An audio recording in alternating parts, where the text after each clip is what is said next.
Cette commission a été nommée en mars 2022, donc elle est assez récente.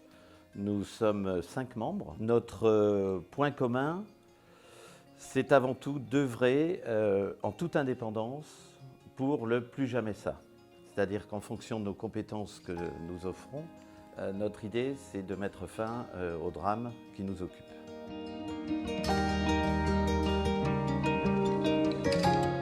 Notre première mission, c'est d'être disponible pour les victimes, qu'il y ait quelqu'un qui réponde au téléphone, qu'il y ait quelqu'un qui leur propose un entretien, qu'ils ne se sentent pas seuls et qu'ils se sentent pris en charge par une instance indépendante par rapport au diocèse.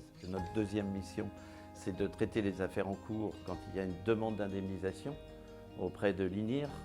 L'INIR, c'est donc l'instance nationale indépendante de reconnaissance et de réparation qui s'occupe des dédommagements du préjudice subi par les victimes qui demandent cette indemnisation.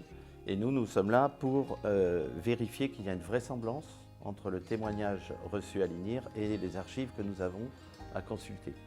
Voilà notre deuxième mission, et qui pour l'instant se passe bien.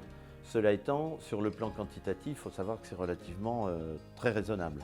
On n'est pas débordé, et tant mieux.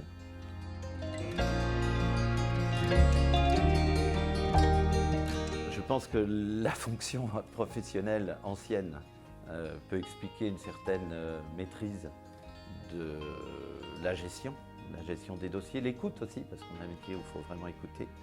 Et puis le fait de devenir honoraire et donc de ne plus être en activité crée du temps libre. Il est clair que j'aurais jamais accepté cette fonction il y a quelques mois. Donc la motivation est là, et la raison nous rend humbles en fait, parce qu'on navigue à vue.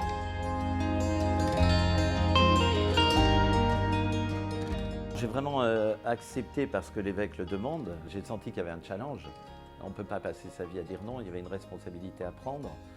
Ensuite, comme je vous dis, j'y verrai plus clair au bout de quelques mois. On fait tous œuvre de bonne volonté.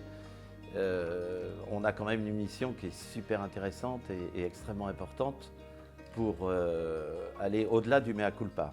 Notre idée, c'est surtout d'éviter que ça continue, que ça se reproduise.